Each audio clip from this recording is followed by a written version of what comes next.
Baik, terima kasih Gus Kocang. Assalamualaikum warahmatullahi wabarakatuh. Waalaikumsalam. Kepada Pak Iskandar, pertama bahwa sekarang itu kita bicara percepatan, tapi memang secara mekanisme dana desa ini kan tahun sebelumnya dan sesuai PMK juga itu 3 tahap, 40%, 40%, 20%. Dan itu disalurkan pada tahun sebelumnya, itu 40% semuanya langsung masuk ke rekening desa. Nah, di tahun 2021 ini kan yang 40% awal ini kan dipotong-potong, dipecah-pecah menjadi beberapa bagian. Jadi mau tidak mau pasti lambat. Pertama 8% dulu, yang untuk dana COVID, penanggulangan COVID. Kemudian setelah itu non-BLT. Setelah itu baru BLT. Sehingga banyak sekali tahapannya, itu yang pertama. Yang kedua bahwa penyaluran BLT misalnya di kabupaten kami di Ogan Ilir karena pencairan dana desanya juga sudah terlambat. Terkait juga ini masalah misalnya penetapan Perbub DD dan ADD itu kan harus disupervisi oleh provinsi. Jadi nanti Perbubnya sudah disusun, disupervisi oleh provinsi butuh waktu sekian lama juga. Jadi memang percepatan ini tidak bisa hanya kementerian, itu semua harus punya komitmen kayak itu. Kabupaten cepat, di provinsi belum tentu cepat. Dari supervisi DD maupun ADD. Itu yang pertama. Yang kedua bahwa soal ya kami dari pendamping itu paham juga bahwa tentu Kementerian Keuangan punya kebijakan-kebijakan supaya BLT-DD dibagikan per bulan seperti itu. Tapi yang perlu diketahui bahwa pembagian BLT-DD ini sebagian besar itu langsung tunai kepada keluarga penerima manfaat. Nah, ketika berkumpul itu ya di musim pandemi sekarang, yaitu dengan segala macam resikonya, dan juga di desa, ketika mengumpulkan orang itu mesti harus desa ini keluar anggaran untuk kasih minum, kasih snack, dan itu tidak teranggarkan di APBD. Karena ketika misalnya di tempat kami misalnya mau dianggarkan uang makan minum seperti itu tidak diperbolehkan lah, tanda kutip seperti itu, karena dianggap nanti jadi sumber korupsi baru seperti itu. Padahal faktanya setiap pembagian BLT itu di desa itu keluar biaya. Nah, apalagi dibikin per bulan, jadi tiap bulan desa harus keluar biaya mengumpulkan orang plus resiko tertular COVID. Nah, kayak itu. Sementara tahun sebelumnya kami mencoba misalnya bahwa penerima BLT dana desa itu melalui rekening. Waktu itu ada kerjasama dengan Himbara di pusat. Tapi prakteknya di daerah tidak sesederhana itu ternyata. Bikin rekening untuk ribuan orang itu tidak terkejar. Yang janjinya akan dibuatkan rekening massal, ternyata akhirnya manual. Dan setiap unit bank, kami tempoh hari kerjasama dengan BRI, itu per hari hanya 50 rekening. Jadi ribuan orang akhirnya tidak tercover semua. Jadi cerita indah di pusat itu belum tentu indah di daerah. Nah, akhirnya tahun ini kami desa-desa, karena waktu itu perjanjian kerjasamanya MOU-nya hanya setahun, tahun ini begitu ribetnya untuk buat rekening itu, belum lagi kejadian ditambah sudah dibuatkan rekening, tahu-tahu keluarlah data BST, apa macam-macam itu yang mereka bilang ini data dari pusat tidak bisa dirubah. Yang bisa dirubah kan data BLT dana desa karena dimusyawarahkan di desa. Jadi korban lagi lah desa. Musyawarah harus mengalah ya. Harus mengalah. Jalan keluar memang ada Pak, tapi akhirnya memperlambat. Kan musyawarah lagi.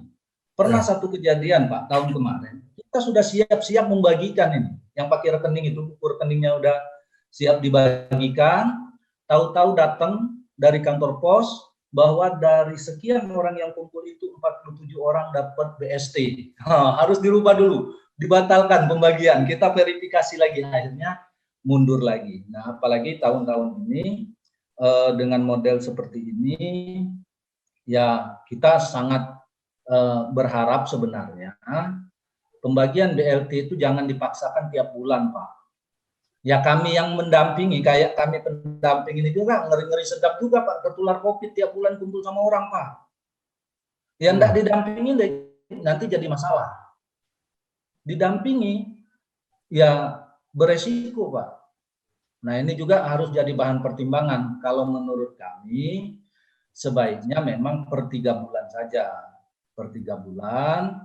Karena kalau tiap bulan, Pak, mohon maaf, ini kepala desa dalam posisi hari-hari sekarang itu nggak ada apa, dananya kan semuanya untuk BLT, COVID segala macam, dan ada pengeluaran-pengeluaran yang ini juga nanti tanda kutip ketika mereka pakai dana apa-apa itu kan juga jadi masalah bagi mereka.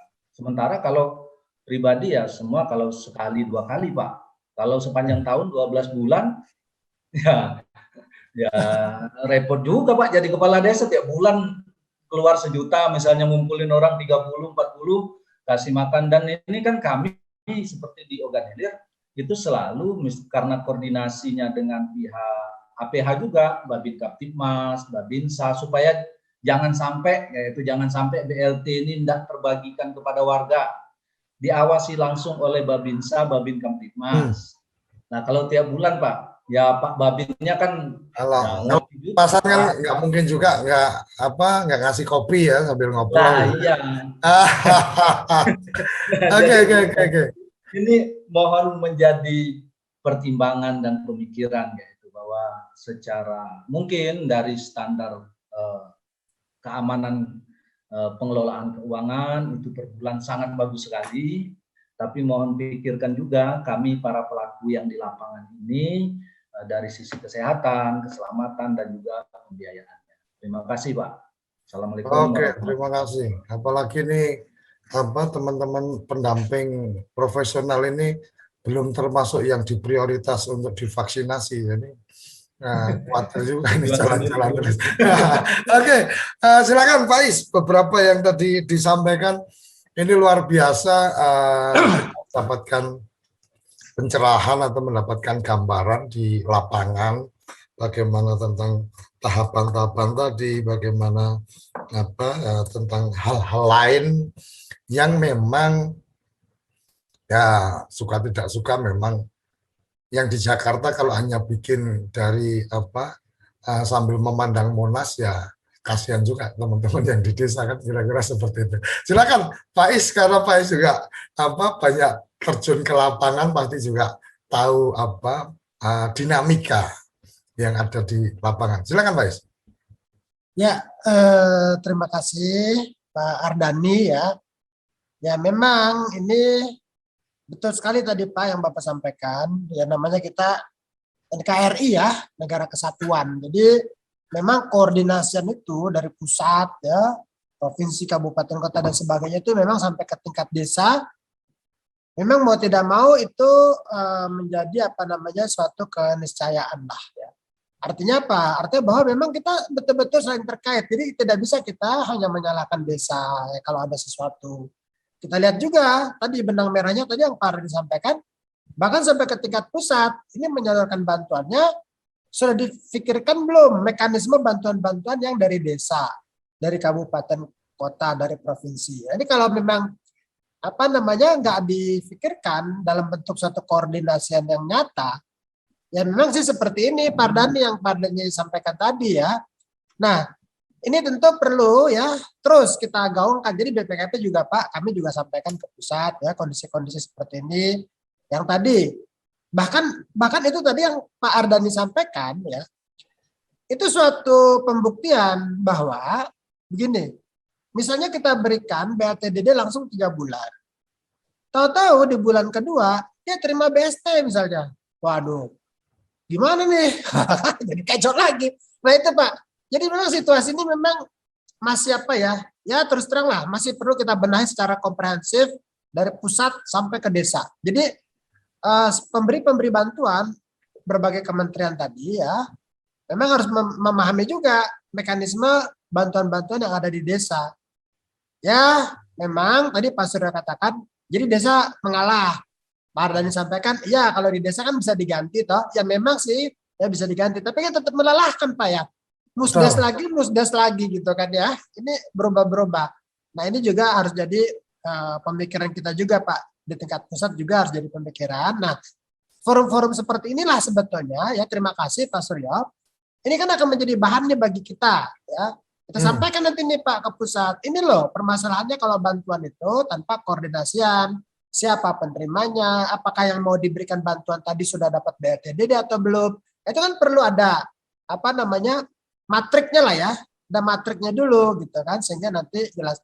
Tapi terus terang Pak Ardhani, situasi yang kita hadapi sekarang ini kan situasi memang namanya bahkan pernah muncul istilah darurat dan sebagainya gitu kan. Ya, jadi mungkin bisa kita maklumi, tapi ke depan kita perbaiki terus. Ya, contoh kemarin tahun 2020 kan sudah tampak di hadapan mata kita, itu ternyata DTKS itu kan datanya, aduh, banyak yang double-double dan sebagainya tuh. Tapi itulah saya bilang Pak Suryo, ini namanya di dalam kesulitan ada kemudahan. Ya, dari situ kita mengetahui kondisi kita bisa perbaiki. Ya, sekarang kan sebetulnya udah lumayan, data-datanya tidak parah betul kan. Kemarin tuh double-doublenya luar biasa Pak.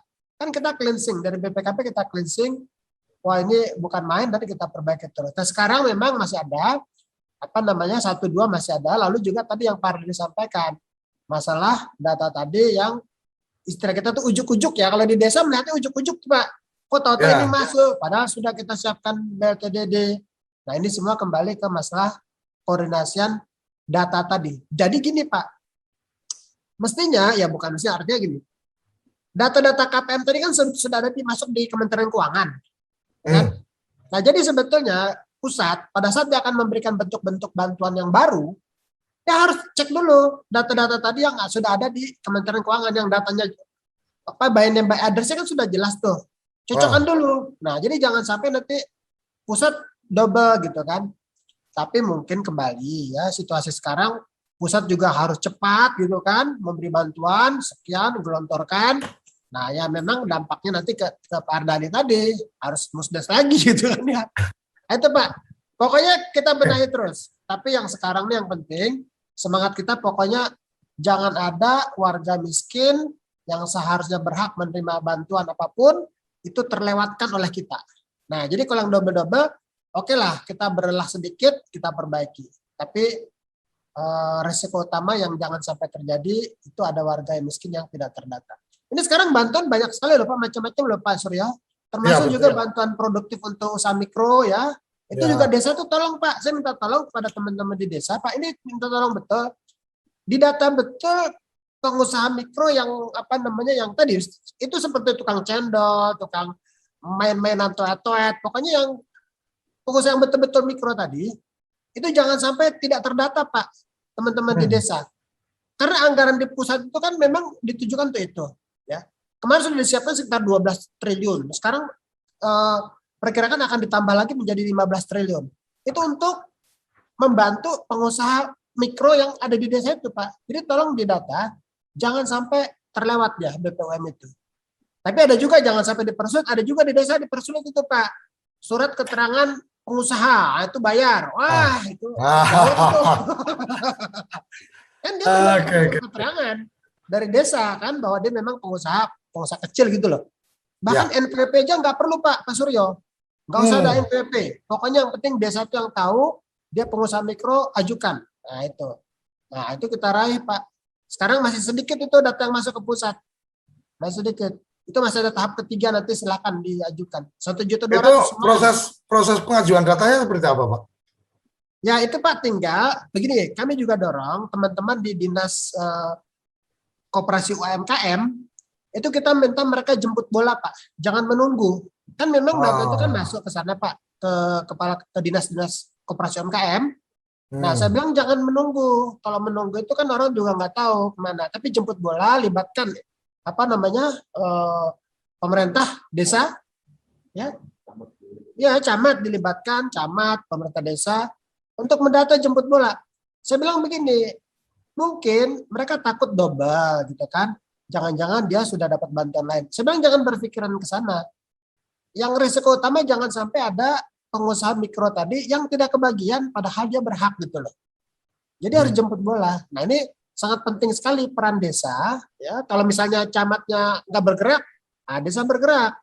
Ya mudah-mudahan sih camatnya bergerak ya.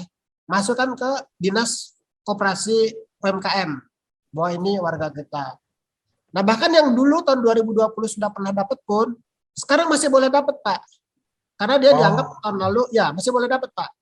Tahun lalu dapat 2.400.000, sekarang 1.200.000. Nah itu kan paling tidak membantu dia perputaran itu ekonominya mereka dalam usaha yang mikro itulah. Begitu Pak, jadi banyak bantuan-bantuan. Oke, mungkin perlu ada sesi khusus ini bicara tentang bantuan-bantuan dan bagaimana peran desa bisa proaktif untuk kemudian menginformasikan bahwa ada warga-warganya yang masuk dalam kriteria untuk mendapatkan bantuan.